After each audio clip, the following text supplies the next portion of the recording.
ठीक है।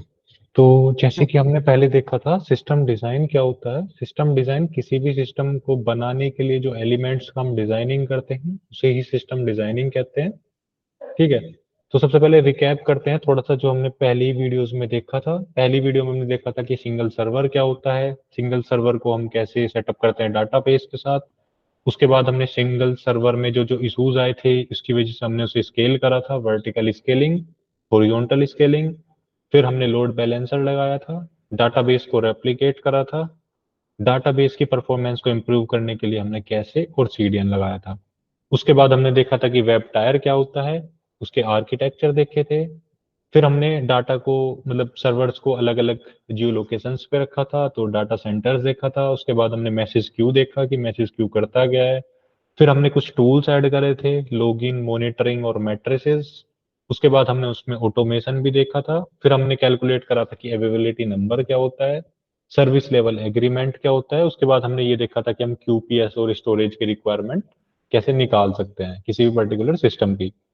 तो आज हम एक सिस्टम डिजाइन कर रहे होंगे। तो एक छोटा सिस्टम आज हम डिजाइन करेंगे और उसके बाद आने वाली वीडियोस में हम थोड़ा थोड़ा सिस्टम इंक्रीज करेंगे और उसके हिसाब से हम नया सिस्टम डिजाइन कर रहे होंगे और एट द एंड हम गूगल ड्राइव और प्ले स्टोर और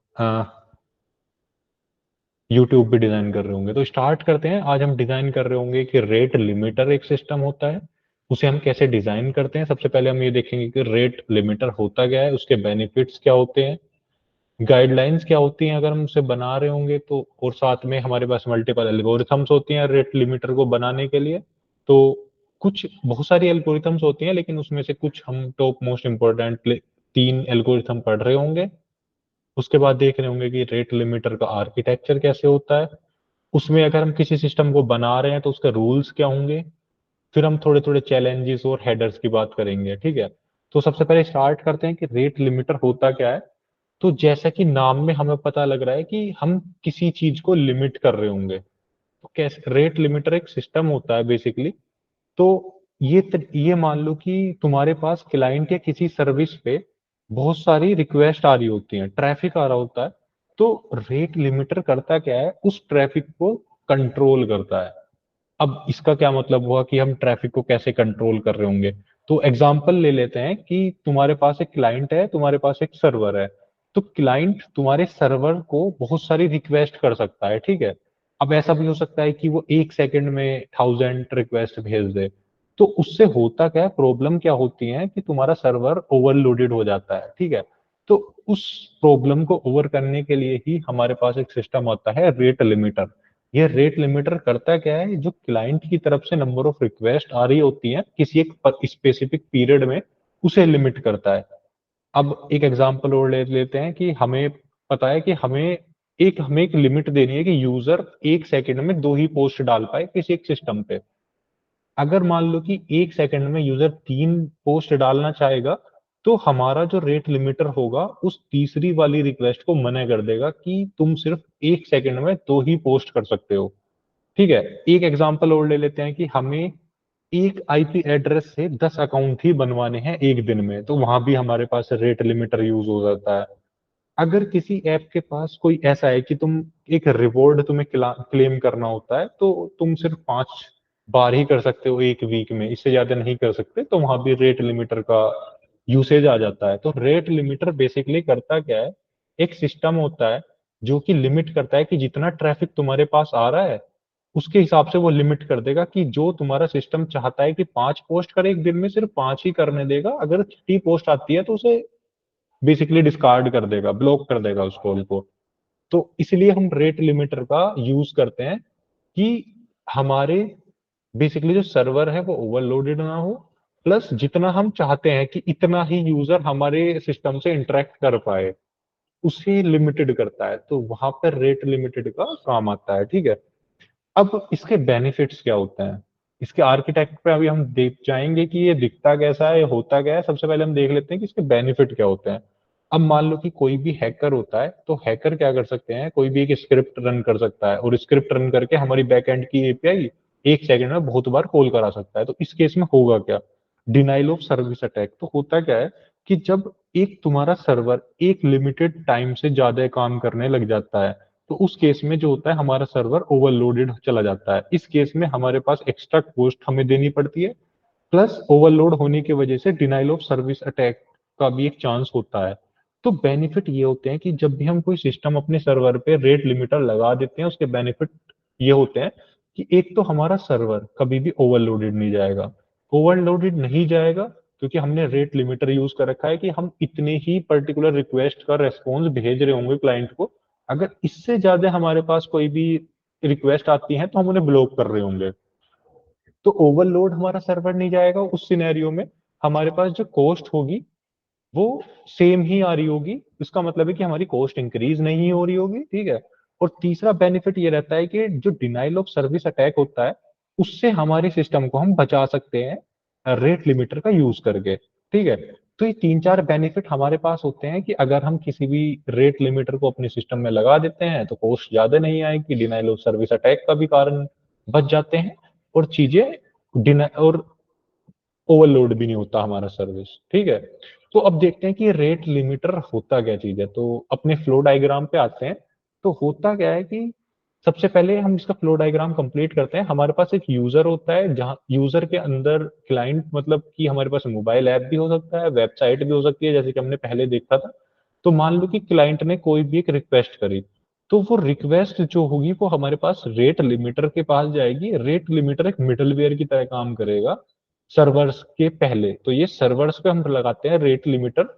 और सबसे पहले वो हम ये देखते हैं कि क्लाइंट कोई भी रिक्वेस्ट भेज रहा है तो वो रेट लिमिटर के पास जाएगी। अगर रेट लिमिटर एक थ्रेशोल्ड तक नहीं पहुंचा है, मतलब कि अगर हमने रेट लिमिटर की थ्रेशोल्ड लगा रखी है कि एक सेकंड में हमें दो रिक्वेस्ट पास करानी है, तो अगर थ्रेशोल्ड तक नहीं पहुंचा है तो वो सर्वर तक जाएगी रिक्वेस्ट, अदरवाइज वो ब्लॉक हो जाएगी। तो फॉर एग्जांपल हम एक एग्जांपल लेके चलते हैं कि रेट लिमिटर के पास हमारे पास दो रिक्वेस्ट पर सेकंड थी। क्लाइंट ने दो रिक्वेस्ट पर सेकंड करी है, तो रेट लिमिटर उसे रिक्वेस्ट को आगे भेज रहा है। अगर मान लो कि क्लाइंट ने तीन रिक्वेस्ट भेज दी, तो वो क्या हो रहा होगा, जो तीसरी रिक्वेस्ट होगी वो डिस्कार्ड कर दी जाएगी, ठीक है।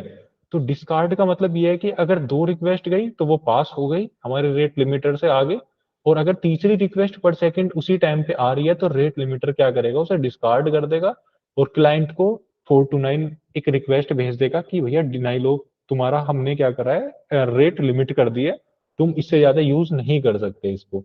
तो रेट लिमिटर बेसिकली होता क्या है, एक मिडलवेयर की तरह काम करता है क्लाइंट और सर्वर के बीच में, ठीक है।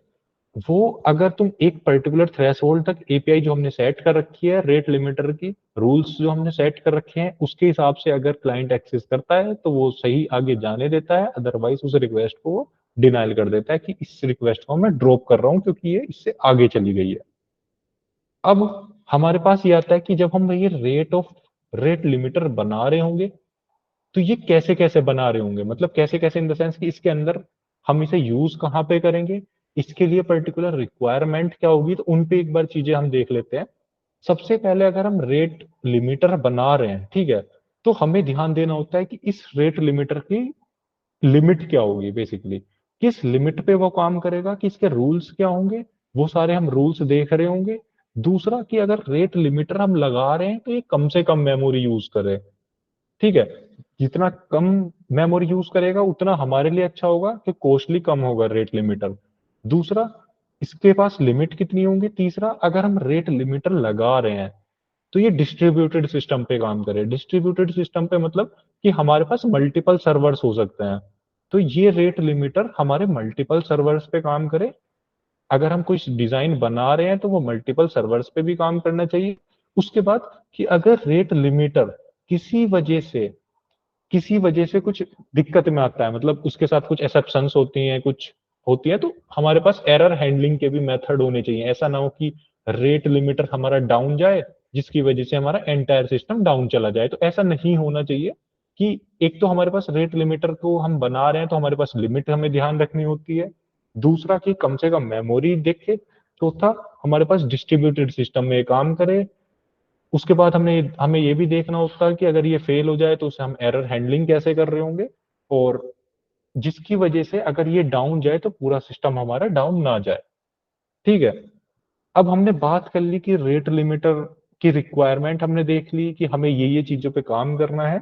अगर कोई भी ज्यादा रिक्वेस्ट आती है तो ये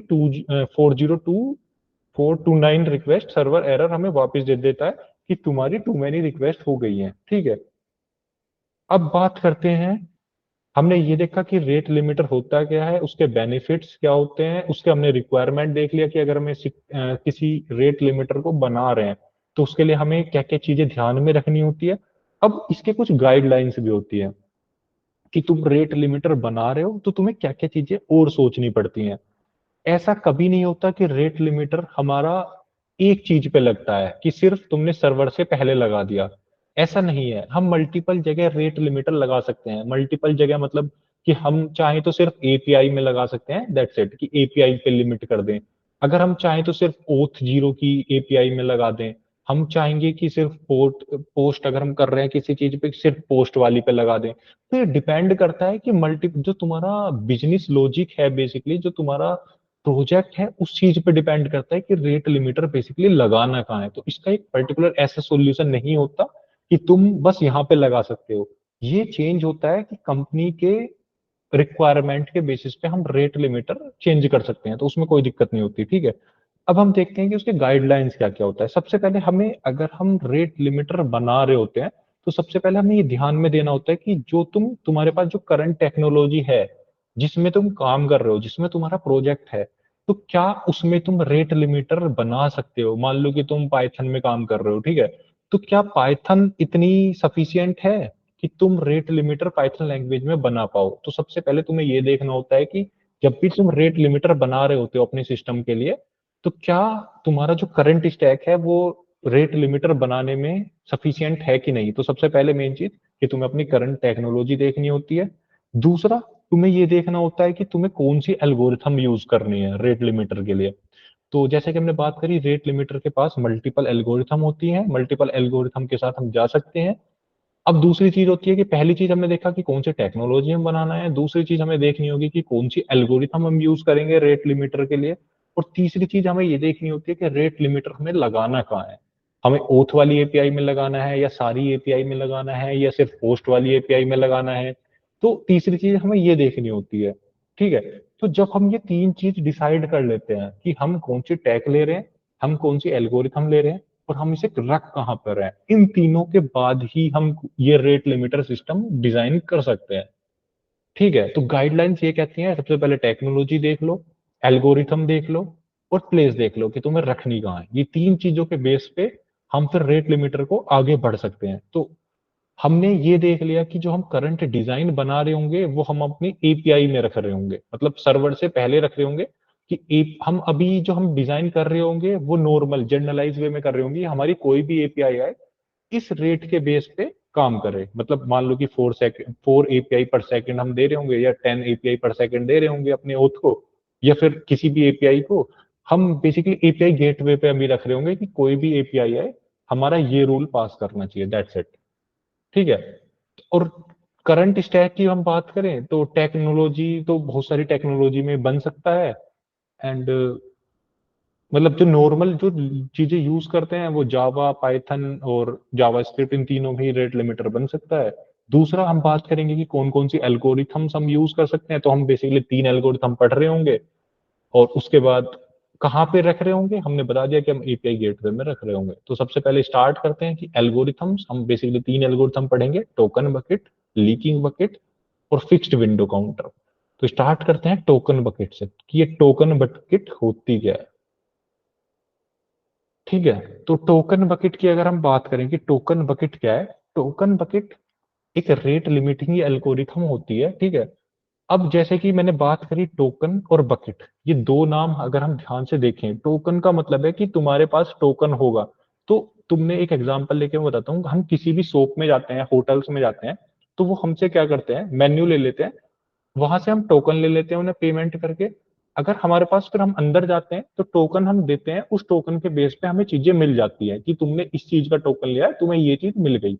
तो इसका मतलब है कि तुम्हारे पास उस टोकन को यूज करने की एबिलिटी है।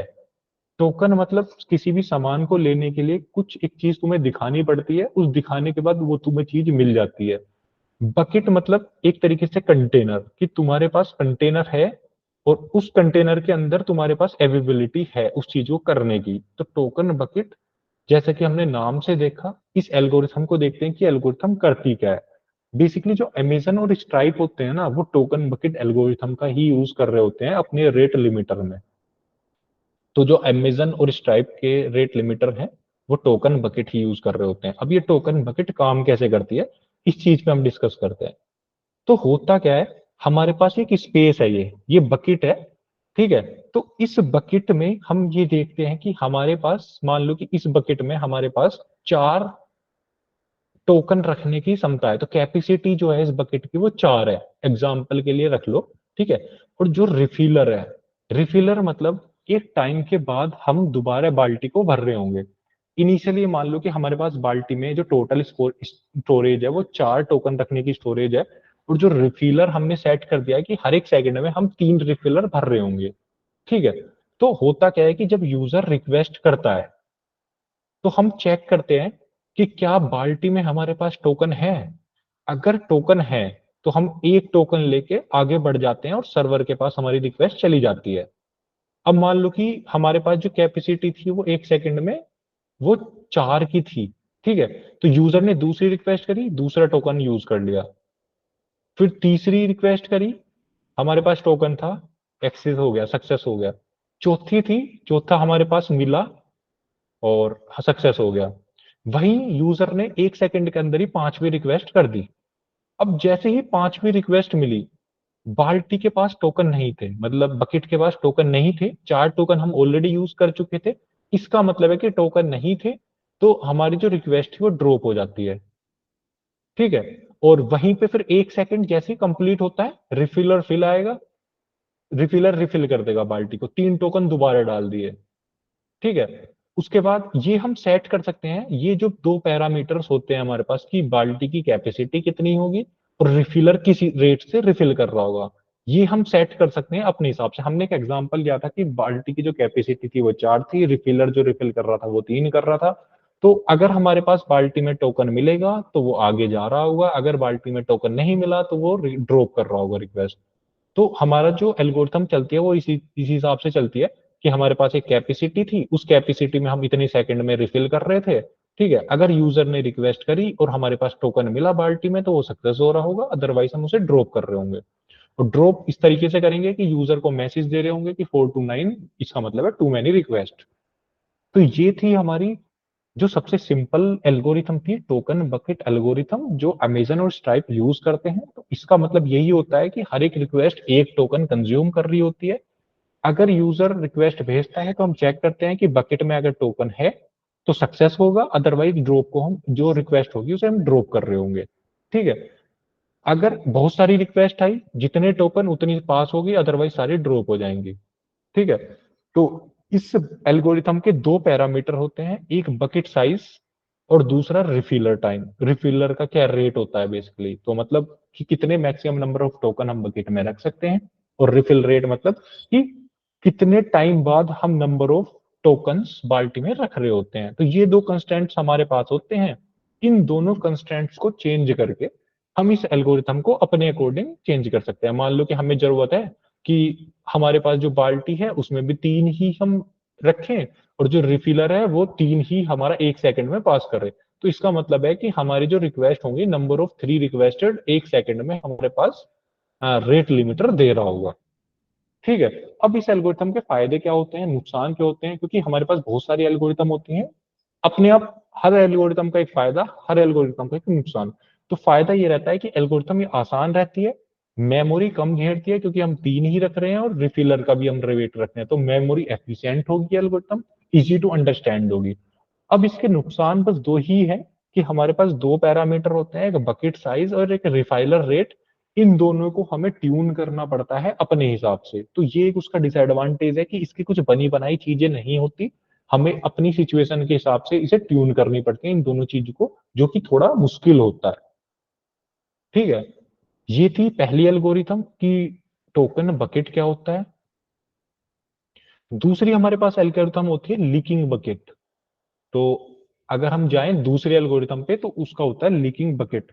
सबसे पहले हम ये देखते हैं कि लीकिंग बकेट होती क्या है और वो काम कैसे करती है, वो सेम रहती है, हमारी जो लीकिंग बकेट होती है और जो टोकन बकेट थी वो सेम रहती है, बस थोड़ा सा डिफरेंस आ जाता है। जो हम पहले बकेट ले रहे थे, अब इस बकेट का नाम हमने चेंज करके इस एल्गोरिथम में क्यों लिख दिया है। तो पहले हो रहा क्या था कि एक बकेट में हमारे पास साइज होता था, उस साइज के हिसाब से हम टोकन चेक करते थे उस बकेट में, अगर हमें टोकन मिलता था तो हम रिक्वेस्ट को आगे भेजते थे, और वरना नहीं करते थे। तो इसमें हमारे पास टोकन का कोई चक्कर नहीं होता, इसमें बकेट होती है। तो ये काम कैसे करती है, सबसे पहले यूजर कोई भी रिक्वेस्ट भेजेगा बकेट को, तो वो चेक करेगा रेट लिमिटर कि क्या क्यू का साइज, हमारे पास एक क्यू का साइज होता है, मान लो कि हमने सिलेक्ट कर रखा है यहाँ पे 4 हमारे पास साइज है, तो हम चेक करेंगे कि क्या क्यू का साइज फुल है। अगर फुल नहीं है, ठीक है, अगर फुल नहीं है तो इसका मतलब है कि हम अपनी रिक्वेस्ट को क्यू में डाल रहे होंगे, और क्यू हमारा जो है उस रिक्वेस्ट को प्रोसेस कर रहा होगा एक टाइम के हिसाब से, ठीक है। उसके बाद अगर हमारे पास रिक्वेस्ट आई, वो क्यू फुल हो गया, तो इसका मतलब है कि हम रिक्वेस्ट को ड्रॉप कर रहे होंगे, ठीक है। वापिस आते हैं कि काम कैसे कर रही होगी लीकिंग बकेट एल्गोरिथम। पहले ये सेम होती है जैसे हमारे पास पहले थी टोकन बकेट, इसमें बस हम टोकन यूज नहीं कर रहे, इसमें हमारे पास जो बकेट होती है वो एक तरीके से क्यू होती है, ठीक है। क्यू मतलब जो पहले रिक्वेस्ट आएगी वो पहले जाएगी, इसके साइज के हिसाब से हमारे पास काम हो रहा होगा कि अगर क्यू में जगह है तो हम रिक्वेस्ट डाल रहे होंगे, अगर क्यू में जगह नहीं है तो हम रिक्वेस्ट को डिस्कार्ड कर रहे होंगे, ठीक है। मान लो कि हमारे पास रिक्वेस्ट आई, स्पेस था, हमने इसमें डाल दी, दूसरी रिक्वेस्ट आई, स्पेस था, डाल दिया, तीसरी रिक्वेस्ट आई, स्पेस था, डाल दिया, चौथी रिक्वेस्ट आई, स्पेस था, डाल दिया, पांचवी रिक्वेस्ट आई, नहीं था स्पेस तो हमने डिस्कार्ड कर दिया, ठीक है।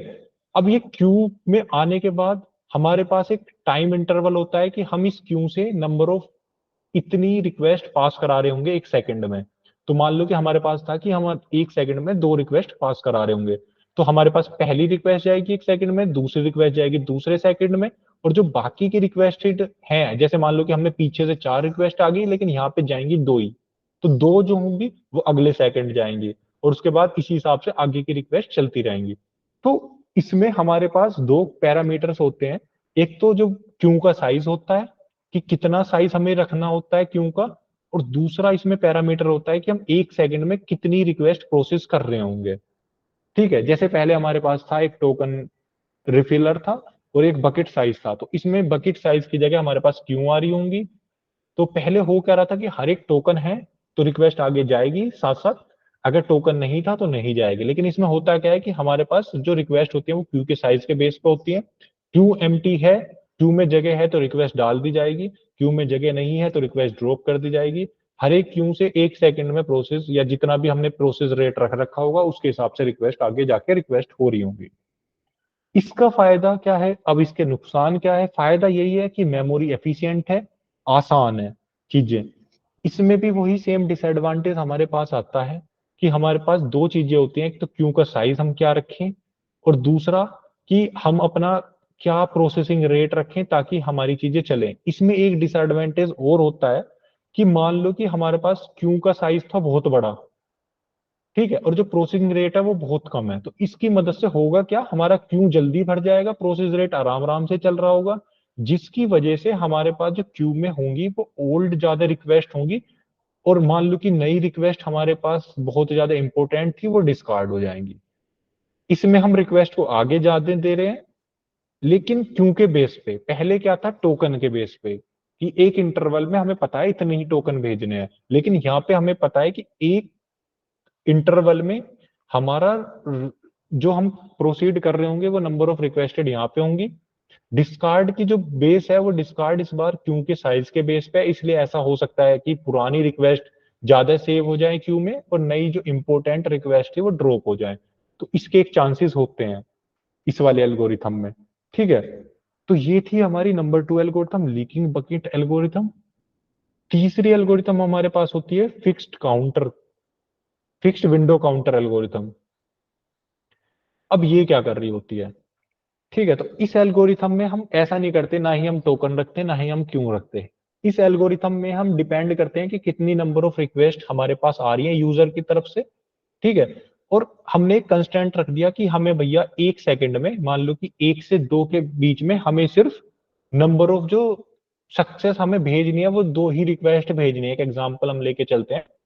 तो होगा क्या कि पहले सेकंड में अगर मान लो कि यूजर ने 4 रिक्वेस्ट कर दी, तो 2 को हम आगे भेज देंगे और 2 को हम ड्रॉप कर देंगे। सेम दूसरे सेकंड में हमारे पास 2 ही रिक्वेस्ट आई और हमारे पास जो थ्रेशोल्ड था वो भी 2 था, तो हमने दोनों को आगे भेज दिया। सेम तीसरे सेकंड में हमारे पास 3 आई, 2 को हमने आगे भेज दिया और 1 को हमने वो कर दिया, डिस्कार्ड कर दिया। तो ये एल्गोरिथम इस तरीके से काम करती है कि एक पर्टिकुलर विंडो में, विंडो मतलब टाइम, एक पर्टिकुलर टाइम में कितने नंबर ऑफ थ्रेशोल्ड तुम्हें देना है उसके हिसाब से काम करेगी। तो इस ये बेनिफिशियल इसलिए होती है कि मेमोरी एफिशिएंसी, हम कुछ चीज स्टोर नहीं कर रहे, और एक हमने टाइम के बेसिस पे कोटा दे दिया कि भैया एक टाइम में तुम्हारे पास 2 का कोटा है, तुम 2 करो, बाकी 2 डिस्कार्ड कर दो। तो ये इसका एडवांटेज होता है इस वाली एल्गोरिथम का। इसमें ना ही हम कोई टोकन स्टोर कर रहे, ना ही हम कोई क्यों स्टोर कर रहे हैं कि पुरानी ज्यादा डिस्कार्ड हो जाएगी, नई नहीं आने की है। तो इसमें टाइम के बेस पे चीजें होती हैं। अब इसमें डिसएडवांटेज क्या होता है, अगर हम ध्यान से देखें तो हमने एक फिक्स कर दिया कि हमने एक विंडो फिक्स कर दी कि भैया एक टाइम में हमारे पास इतनी जाएगी, ठीक है। अब इसका हम कॉर्नर केस देखते हैं कि इशू कहाँ पे आएगा। तो इसका डिसएडवांटेज एक कॉर्नर केसेस की वजह से आ जाता है। मान लो कि हमने सेट कर रखा है कि 2 से 3 सेकंड में हमारे पास 2 रिक्वेस्ट जाएंगी, मतलब कि 1 सेकंड में हमारे पास 2 रिक्वेस्ट जाएंगी। लेकिन होता क्या है, मान लो कि 2 से 3 के बीच में भी, 2.5 और 3 के बीच में हमारे पास 2 रिक्वेस्ट गई, क्योंकि 1 सेकंड में हम 2 रिक्वेस्ट आगे भेज सकते हैं, ठीक है। जैसी हमारी नई विंडो आई, उसने भी 3 से 3:30 के बीच में 2 रिक्वेस्ट और भेज दी। तो अगर तुम 2.5 से 3:30 का इंटरवल देखो तो ये बैठता है 1 सेकंड। जानी कितनी चाहिए थी रिक्वेस्ट? 2, लेकिन जा कितनी दी है? 4। तो इसका मतलब है कि कॉर्नर केसेस में ये होती क्या है, विंडो जितना अलाउड हम कोटा करते हैं ना, उससे ज्यादा चली जाती हैं। जाना चाहिए था 1 सेकंड में 2 रिक्वेस्ट, लेकिन इसके हिसाब से ये 1 सेकंड का इंटरवल था हमारे पास, ठीक है। और इस इंटरवल के भी हाफ में हमने पूरा का पूरा कोटा यहाँ पे यूज कर लिया और सेम हाफ में हमने यहाँ पे यूज कर लिया। तो जानी चाहिए थी 1 सेकंड में कहीं से भी कहीं तक भी 2, लेकिन इस एज केसेस की वजह से जाती कितनी है, जितना हमने अलाउ करा था कोटा उससे ज्यादा रिक्वेस्ट जा रही है। तो ये कॉर्नर केसेस हमें अच्छे से हैंडल करने होते हैं। तो ये इसका एक डिसएडवांटेज होता है, ठीक है।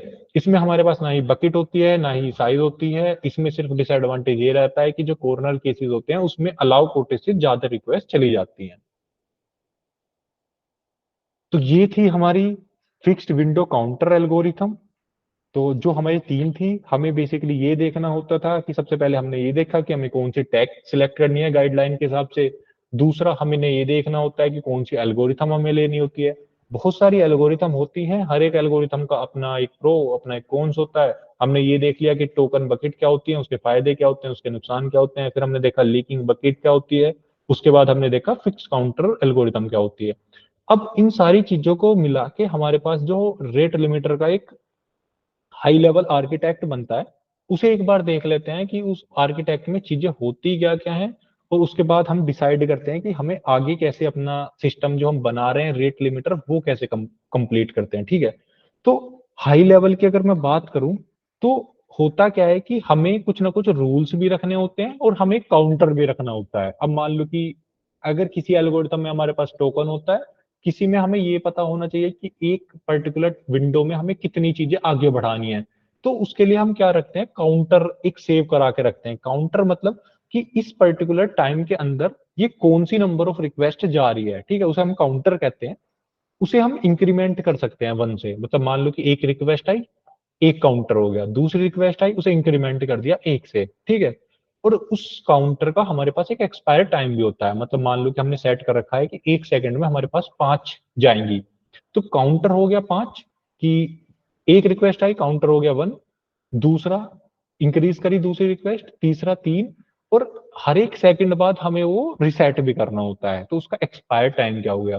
तो जो दो चीजें हैं, एक तो काउंटर और एक जो एक्सपायर टाइम होता है, ये चीजें हमें रखनी होती है कहीं सेव। तो उसके लिए हम कैसे यूज कर सकते हैं, कैसे में भी हमारे पास एक ऑप्शन होता है रेडिस का। तो हम यहाँ पे रेडिस सेव करा के रखते हैं, रेडिस के अंदर ये डिटेल कि काउंटर कितना है और उसे एक्सपायर कैसे करेंगे। तो फ्लो डायग्राम पे वापस आते हैं।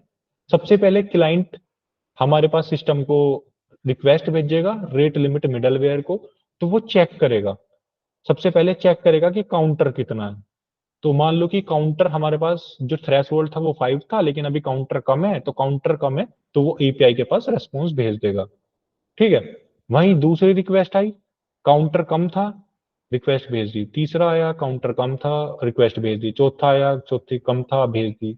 पांचवा आया, पांचवा बराबर था, भेज दी। सिक्स जैसी रिक्वेस्ट आएगा, काउंटर 5 था लेकिन अभी रिसेट पीरियड कंप्लीट नहीं हुआ, उसे डिस्कार्ड कर देगा।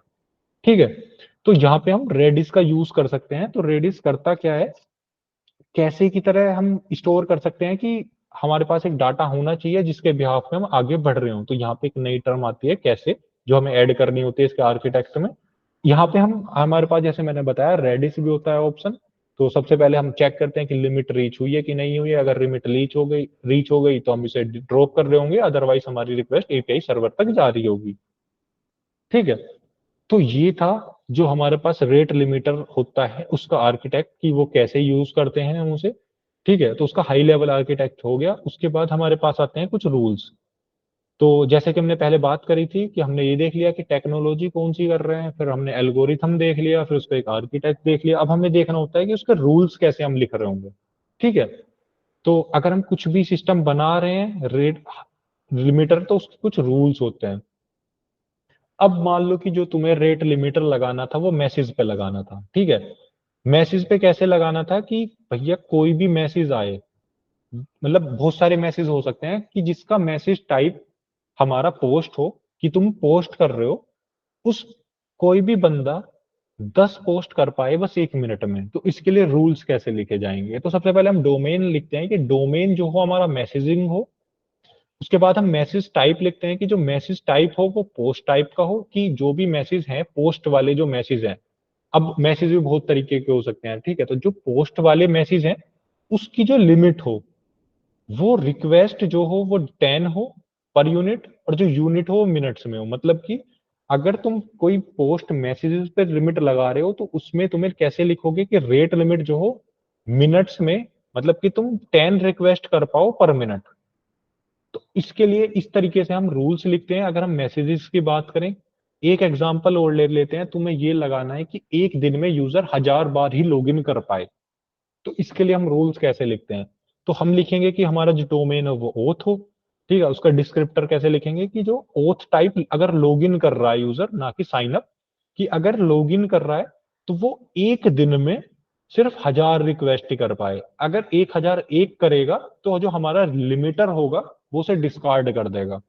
ठीक है, तो इस तरीके से हम रेट जो लिमिटिंग के रूल्स होते हैं वो सेट कर सकते हैं अपने हिसाब से। मतलब मान लो कि हम कोई सिस्टम बना रहे हैं और हमें उसकी रिक्वायरमेंट पता है, तो अपने हिसाब से हम उन रूल्स को चेंज कर सकते हैं। तो यहाँ पे मैंने दो एग्जांपल दिए, एक मैसेज जो पोस्ट मैसेज था, और दूसरा अगर हमें लॉग इन करना है और उसके बिहाफ पे हमें रेट लिमिट करना है। तो इस तरीके से हम रूल्स लिखते हैं उस सिस्टम के अंदर।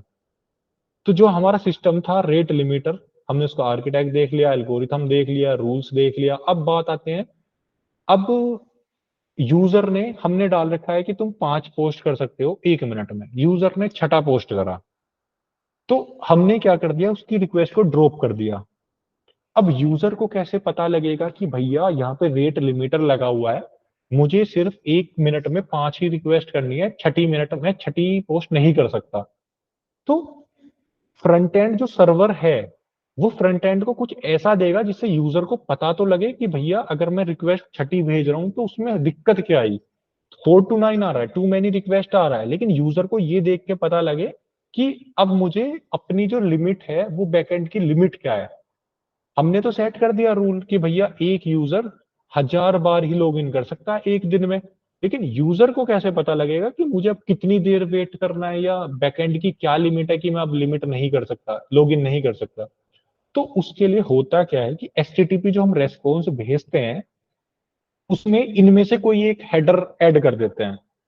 ठीक है, उनमें से कुछ एक हेडर हम ऐड कर देते हैं जिससे यूजर को ये पता रहता है कि अब मुझे वेट करना है। ठीक है, जिससे कि यूजर को मैसेज मिले प्रॉपर कि भैया अब मुझे इतनी देर वेट करना है, इसके बाद मैं रिट्राई कर सकता हूँ। तो वो हेडर होते क्या है, एक हमारे पास होता है x rate limit remaining header, ठीक है, एचटीटीपी के अंदर। तो ये इस अगर इन तीनों में से हम कुछ भी एक भेज सकते हैं, ये जरूरी नहीं कि तीनों ही भेजने हैं। अब मान लो कि हमने ये वाला हेडर भेज दिया यूजर को कि रिमेनिंग तुम्हारा इतना है, तो इससे यूजर को ये पता लग जाएगा कि जो मेरे पास नंबर ऑफ रिमेन मतलब बची कुची रिक्वेस्ट है ना मेरी, वो ये है। अगर मान लो यूजर ने 4 कर दिया, ठीक है, तो हम उसे एक्स रेट लिमिटिंग रिमेनिंग 2 भेज रहे होंगे, तो उससे यूजर को पता लगेगा कि मेरा जो रिमेनिंग लिमिट है वो 2 बच रही है। अगर मान लो कि यूजर ने ये भेज दिया, तो इससे इंडिकेट ये होगा कि कितनी नंबर ऑफ कॉल्स यूजर कर सकता है एक पर्टिकुलर विंडो के अंदर। ठीक है, अगर हमने ये भेज दिया रिट्राई आफ्टर, तो इससे यूजर को ये पता लगेगा कि मुझे अभी कितनी टाइम के लिए वेट करना है दोबारा रिट्राई करने के लिए। तो ये कुछ हेडर्स होते हैं जिससे कि हम बैकएंड भेजता है फ्रंट एंड को, जिससे कि यूजर को ये पता लगे कि रेट लिमिटर किस लॉजिक और किस रूल्स के बेसिस पे काम कर रहा है। क्योंकि अगर यूजर ज्यादा लिमिट भेजेगा, ऑब्वियसली बात है हम 4 to 9 रिक्वेस्ट भेज रहे होंगे कि भैया तुमने ज्यादा रिक्वेस्ट कर दी। लेकिन यूजर को कैसे पता लगेगा कि मुझे कितने टाइम के लिए वेट करना है, या लिमिट क्या है, या मेरा रिमेनिंग कोटा क्या है। तो इन हेडर्स की मदद से यूजर पता लगा सकता है कि अभी मेरा कोटा इतना है, मेरी लिमिट इतनी है, या मुझे इतने टाइम बाद दोबारा रिट्राई करना है। तो ये हमारे पास कुछ हेडर्स होते हैं जो बैकएंड भेजता है फ्रंट एंड को, जिनकी मदद से यूजर को ये पता लगता है कि मेरा कोटा इतना बचा हुआ है। ठीक है, उसके बाद हम उसके पास फिर अब हमारे पास थोड़ा सा चीजें अपडेट होगी, हमने रूल्स पढ़ लिए। ठीक है, अब उन रूल्स का हम कैसे यूज कर रहे होंगे उसे एक डिटेल डायग्राम में देख रहे होंगे। अब होता क्या है कि जो हमारे पास रूल्स होते हैं वो हमारे पास होते हैं डिस्क में सेव। डिस्क जो होता है तो वो थोड़ी स्लो होती है, जो कैसे होता है वो हमारे पास फास्ट होता है। ठीक है, तो यहाँ पे जैसे मैंने पहले बात करी थी, हम इस कैसे की जगह रेडिस यूज कर रहे होंगे मोस्टली, जो कंपनीज यूज करती है, जिसमें हमारे पास काउंटर होगा और एक एक्सपायरी टाइम होगी कि कितने टाइम बाद हमारे पास चीजें आ रही होंगी। अब हम एक बार flow diagram, updated flow diagram देखते हैं कि कैसे काम करती है। क्लाइंट ने रिक्वेस्ट करी, रेट लिमिटर के पास गया। रेट लिमिटर सबसे पहले क्या करेगा, रूल्स लेगा कैसे रूल्स से। तो मान लो कि कैसे रूल्स के पास रूल नहीं थे, कैसे रूल्स के पास रूल्स नहीं थे तो वर्कर्स के पास जाएगा। वर्कर्स रूल लेके कैसे रूल में स्टोर करा रहा होगा वापस। ठीक है, और उसके बाद रेट लिमिटर के पास कैसे आ रहे होंगे रूल्स, की रूल्स ये हैं। उसके बाद वो देख रहा होगा कि रूल्स हैं कि थ्रेशोल्ड हम लिमिट तक पहुंच चुके हैं कि नहीं पहुंच चुके। अगर पहुंच चुके हैं तो यहीं पे हम ड्रॉप कर रहे होंगे। अगर नहीं पहुंच पाए, मतलब कि हमारे पास रूल्स ये हैं कि हम 1000 बार लॉगिन कर रहे होंगे एक दिन में, लेकिन जो थ्रेश होल्ड है वो हमारे पास 90 है, अभी अभी हमारे पास बहुत कोटा बचा है, तो यूजर लॉगिन कर पाएगा। अब मान लो कि यहाँ से हमने रूल्स ले लिए और यहाँ से हमने लिमिट ले ली कि हमारे पास थ्रो होल्ड कंप्लीट हो चुका है, तो अगर उस लेवल पे हम क्या करते हैं, रिक्वेस्ट अपनी ड्रॉप कर देते हैं। तो यूजर आया, 1001 बार लॉगिन करना चाहा, रूल से देखा कि हम 1000 बार लॉगिन कर सकते हैं, थ्रेशोल्ड देखी कि ऑलरेडी 1000 बार लॉगिन कर चुका है, तो ड्रॉप हो जाएगी रिक्वेस्ट। अगर थ्रेशोल्ड रूल्स चेक करे, थ्रेशोल्ड चेक करा, मैच कर रहा है तो आगे बढ़ जाएंगे, एपीआई सक्सेस हो जाएगी। और अगर कैसे रूल्स क्या करता है, रूल्स स्टोर करता है। अगर रूल्स कुछ अपडेट हो रहे होंगे तो वर्कर्स क्या कर रहा होगा, कैसे को अपडेट कर रहा होगा बेस्ड ऑन रूल्स। तो इस तरीके से हमारा डिटेल्ड लॉजिक चलता है रेट लिमिटर का। हम ये कर सकते हैं कि इस कैसे को और इंक्रीज कर लें परफॉर्मेंस के लिए, यहाँ पे हम रेडिस की जगह कुछ और यूज कर लें। ठीक है, बहुत सारे हमारे पास ऑप्शंस होते हैं, लेकिन रेट लिमिटर ये कर रहा होता है कि रूल्स देखता है, थ्रेशोल्ड देखता है, इन दोनों के बेस पे या तो ड्रॉप कर रहा होता है या उसे आगे भेज रहा होता है। तो ये था इसका डिटेल्ड डायग्राम। उसके बाद हम आते हैं, अभी तक हमने जितना भी देखा वो सारी चीजें देखी कि हमने रेट लिमिटर बना लिया है। रेट लिमिटर टेक्नोलॉजी कौन कौन सी हमने यूज कर ली। उसके बाद हमने गाइड में 2 चीजें देखी थी कि टेक्नोलॉजी देख लो, एल्गोरिथम देख लो, और रखना कहाँ है वो देख लो। हमने ये देख लिया कि इसकी 3 एल्गोरिथम्स होती हैं, उसमें से कोई भी जो तुम्हें यूज करनी हो वो यूज कर लो। ठीक है, उसके बाद हमने उसका हाई लेवल आर्किटेक्ट देख लिया, उसके रूल्स देख लिए कैसे रखते हैं। उसके बाद हमने ये भी देख लिया कि अगर यूजर को इंडिकेशन देना है तो हम उसके हेडर्स कैसे देख सकते हैं। अब हमारे पास आता है कि चैलेंजेस। अभी जितना भी हमने काम देखा वो ये देखा कि एक रेट लिमिटर था और एक एपीआई सर्वर से के साथ कनेक्टेड था। अब ऐसा भी तो हो सकता है कि मल्टीपल क्लाइंट्स हों, मल्टीपल क्लाइंट्स हो, मल्टीपल रेट लिमिटर यूज कर रहे हो, तो उस सिनेरियो में अब हम देखते हैं कि डिस्ट्रीब्यूटेड सिस्टम में क्या क्या चैलेंजेस आ सकते हैं, क्योंकि हमने पहले बात करी थी कि हम जो सिस्टम बना रहे होंगे वो मिलियंस ऑफ यूजर्स के लिए बना रहे होंगे। ऐसा जरूरी नहीं है कि सिर्फ एक क्लाइंट हो। मान लो कि हमारे पास 1000 क्लाइंट हो जाए और वो 1000 क्लाइंट जैसे ही रिक्वेस्ट पहुंचे, अब ये तो पॉसिबल नहीं है ना कि एक रेट लिमिटर ही 1000 के 1000 क्लाइंट से कम्युनिकेट कर रहा हो। तो उस सिनेरियो में हमारे पास क्या क्या चैलेंजेस आते हैं। तो सबसे मेन चीज है कि अगर हम देखें कि हमारे पास क्लाइंट एक था, अब ऐसा तो है नहीं कि हमारे पास रेट लिमिटर एक होगा, एक तो नहीं हैंडल कर पाएगा सबकी कॉल्स। तो इस केस में होता क्या है कि हर एक क्लाइंट के पास अपना, हम मान लेते हैं कि हमारे पास एन क्लाइंट्स हैं, तो हमारे पास एन, मतलब हम ये देखते हैं कि हमारे पास मल्टीपल्स हैं, हम ये नहीं कहते कि हमारे पास एन रेट लिमिटर्स ही होंगे, पर मल्टीपल्स रेट लिमिटर हैं। तो उस केस में दिक्कत कहां पे आएगी? अब ये क्लाइंट इससे भी इंटरेक्ट कर सकता है, क्लाइंट टू इससे भी इंटरेक्ट कर सकता है, क्लाइंट वन इस वाले से भी कर सकता है, क्लाइंट टू इससे भी कर सकता है, क्योंकि ऐसा तो डिसाइड नहीं कर रहे ना कि क्लाइंट वन रेट लिमिटर से ही इंटरेक्ट करेगा। तो क्लाइंट वन इससे भी इंटरेक्ट कर सकता है, क्लाइंट वन इससे भी इंटरेक्ट कर सकता है, क्लाइंट टू इससे भी इंटरेक्ट कर सकता है, क्लाइंट टू इससे भी इंटरेक्ट कर सकता है। तो दिक्कतें कहां पे आएंगी डिस्ट्रीब्यूटेड सिस्टम में? सबसे पहली चीज कि जो हमारे पास काउंटर होगा। अब मान लो कि क्लाइंट वन ने इसे करा, रेट लिमिटर को इसने काउंटर देखा, सेम टाइम पे क्लाइंट टू ने इसे हिट करा, इसने भी काउंटर देखा। तो एक ही टाइम पे दोनों ने काउंटर देख लिया कि भैया मेरे पास जो काउंटर है वो 2 है, थ्रेशोल्ड जो थी इसकी 3 थी। ठीक है, तो इसने भी 2 देख लिया, इसने भी 2 देख लिया कि अभी कम है। इसने भी क्या करा, एपीआई को आगे भेज दिया, इसने भी क्या करा, एपीआई को आगे भेज दिया, काउंटर इंक्रीज कर दिया, इसने भी एक काउंटर इंक्रीज कर दिया, इसने भी एक काउंटर इंक्रीज कर दिया। हुआ क्या था कि जानी चाहिए थी एक रिक्वेस्ट, क्योंकि ऑलरेडी 2 था, थ्रेशोल्ड 3 था, लेकिन चली गई सर्वर के पास 2 रिक्वेस्ट, तो इसका मतलब है टोटल 4, जो कि जानी चाहिए थी 3। तो इस केस में हमारे पास एक चैलेंज आ जाता है रेस कंडीशन का, कि अगर हमारे पास मल्टीपल रेट लिमिटर हैं, तो मल्टीपल रेट लिमिटर की वजह से अगर हम काउंटर फैच कर रहे हैं या गेट कर रहे हैं या अपडेट कर रहे हैं, तो रेस कंडीशन की वजह से हमारी जो थ्रेशोल्ड है जो हमने सेट करी है, उससे ज्यादा रिक्वेस्ट सर्वर के पास जा सकती है। तो सबसे पहला जो चैलेंज आता है हमारे पास रेस कंडीशन का। तो रेस कंडीशन को सोल्व करने के लिए हमारे पास कुछ कुछ ऑलरेडी बनी बनाई चीजें होती हैं। एक होता है लुआ स्क्रिप्ट। तो लुआ स्क्रिप्ट बेसिकली करता यही है कि वो लॉक कर देता है। तो मान लो कि तुम इसे यूज कर रहे हो, तो उसने लॉक कर दिया कि लॉक कर दिया, मैं रीड कर रहा हूं, मैं अपडेट करूंगा, उसके बाद तुम रीड करना, तुम अपडेट करना। इसी तरीके से रेडिस के अंदर भी एक होता है डाटा स्ट्रक्चर सॉर्टेड सेट करके। तो ये दो जो चीज मैंने बताई, लुआ स्क्रिप्ट और सॉर्टेड सेट, ये दोनों रेस कंडीशन वाले चैलेंज को रिजोल्व कर देते हैं। तो उस सिनेरियो में जो हमारे पास जो लिमिटेड थ्रेशोल्ड था, उससे ज्यादा रिक्वेस्ट सर्वर को नहीं जाती है। पहला चैलेंज क्या था, रेस कंडीशन, जो हमने सोल्व कर लिया कि कुछ ऐसी बनी बनाई चीजें होती हैं जैसे लुआ स्क्रिप्ट, और दूसरा सॉर्टेड सेट रेडिस के अंदर। तो ये दोनों चीज रेस कंडीशन को फिक्स कर देती है। दूसरा, अगर हम डिस्ट्रीब्यूटेड सिस्टम की बात कर रहे हैं तो सिंक्रोनाइज इशू आता है। सिंक्रोनाइज इशू मतलब एक तरीके से बहुत सारे मल्टीपल हमारे पास सिस्टम है, तो हम सिंक्रोनाइज कैसे कर रहे होंगे। तो पहले ऑलरेडी हमने ये देखा है कि हम इंस्टेड ऑफ मल्टीपल कैसे यूज ना करके एक सिंगलटन कैसे यूज कर लें। सिंगलटन कैसे मतलब कि जितना भी डाटा हमारा सेव है, तो जो कैसे का डाटा सेव है, काउंटर का जो डाटा सेम है ना, वो सेम काउंटर का डाटा ही हम मल्टीपल जगह से लिसन कर लें, इंस्टेड ऑफ के मल्टीपल जगह हम काउंटर डाटा रखें, तो उससे दिक्कत आ सकती है। तो इसलिए डाटा को सिंक होना भी जरूरी है। तो इसलिए हम एक कैसे एक रेडिस यूज कर रहे होंगे उस काउंटर के लिए।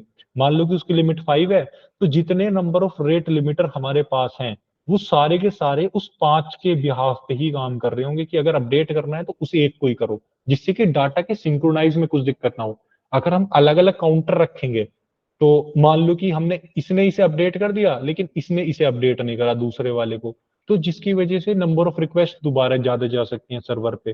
तो हमें बस दो चैलेंजेस का सामना करना पड़ सकता है अगर हम डिस्ट्रीब्यूटेड सिस्टम में रेट लिमिटिंग का काम कर रहे हैं। पहला कि रेस कंडीशन आ जाए, और दूसरा सिंक्रोनाइज वे में हमें रखनी होती हैं चीजें। तो अगर हमने ये दोनों प्रॉब्लम सोल्व कर ली, तो हमारा जो सिस्टम है वो हमारे डिस्ट्रीब्यूटेड सिस्टम में भी काम करेगा। डिस्ट्रीब्यूटेड सिस्टम मतलब मल्टीपल सर्वर्स पे हमारा काम कर रहा होगा। ठीक है। तो अब हमने रेट लिमिटर रख दिया है, तो हम ये भी कर सकते हैं कि मॉनिटरिंग भी करने लग जाएं अपने रेट लिमिटर की। मॉनिटरिंग मतलब कि एक तरीके से हम ये चीजें देखने लग जाएं कि जो हमारी एल्गोरिथम है वो इफेक्टिव वे में काम कर रही है कि नहीं कर रही। तो अब हम उसे कैसे मॉनिटर कर रहे होंगे? रेट लिमिटर हमने लगा दिया, फॉर एग्जाम्पल हमने ये लगा दिया कि जो हमारे नंबर ऑफ ओथ यूजर्स हैं वो लॉग इन कर पाए 10 बार दिन में। ठीक है। तो अब हमें ये भी तो चेक करना है कि क्या वो इफेक्टिव है भी कि नहीं है। मान लो कि यूजर लॉग इन करना चाहिए था 20 बार दिन में, लेकिन वो कर पा रहा है 10 बार ही, तो उससे परफॉर्मेंस हमारी ऐप की डाउन जा रही है। अब होता क्या है कि फ्लिपकार्ट पे भी रेट लिमिटर लग रहा है, ठीक है, लेकिन बिग बिलियन डे पे हमारे पास ज्यादा पॉपुलेशन होती है। अब मान लो कि हमने ये कर रखा है कि हमारी वेबसाइट जो देख पाए लोग वो 1000 देख पाए या 1000 रिक्वेस्ट कर पाए, लेकिन बिग बिलियन डेज पे आ रहे हैं 10,000 मेंबर, 50,000 मेंबर, और हमने रेट लिमिट लगा रखी है 10,000। उसकी वजह से आधे यूजर उसे एक्सेस ही नहीं कर पा रहे। तो हमें मॉनिटरिंग करके चीजों को सही भी करना होता है कि अगर हम कुछ रेट लिमिटिंग रूल लगा रहे हैं तो वो ज्यादा स्ट्रिक्ट भी नहीं होने चाहिए। ऐसा ना हो कि हमारी काम की चीज ही हमें बिक्री करनी थी, सेल हमारी चलनी चाहिए थी, लेकिन यूजर आ ही नहीं पा रहे वेबसाइट तक, यूजर लॉग इन नहीं कर पा रहे क्योंकि रेट लिमिटर कम लगा हुआ था। तो इसकी वजह से हमें नुकसान भी हो सकता है। तो हमें ये चीज मॉनिटर भी करनी होती है कि अगर मान लो कि बिग बिलियन डेज आ रहा है तो हम रेट लिमिटर का थोड़ा सा इंक्रीज कर दें, कि हमने पहले 1000 कर रखा था, फिर हम 10,000 कर दें कुछ समय के लिए। तो ये सारी चीजें भी हमें चीजें चेक करनी होती हैं अगर हम रेट लिमिटर के साथ जा रहे हैं तो ये सारी चीजें थी जो हमें आज के टॉपिक में पढ़नी थी कि रेट लिमिटर होता क्या है, इसे बनाते कैसे हैं, इसकी एल्गोरिथम्स कैसी होती हैं, इसके आर्किटेक्ट क्या होते हैं, इसके रूल्स क्या होते हैं, हेडर्स हम कैसे सेट कर सकते हैं, प्लस अगर हम इसे डिस्ट्रीब्यूटेड सिस्टम में जा रहे हैं तो इसके साथ हमें कौन कौन से चैलेंजेस आते हैं।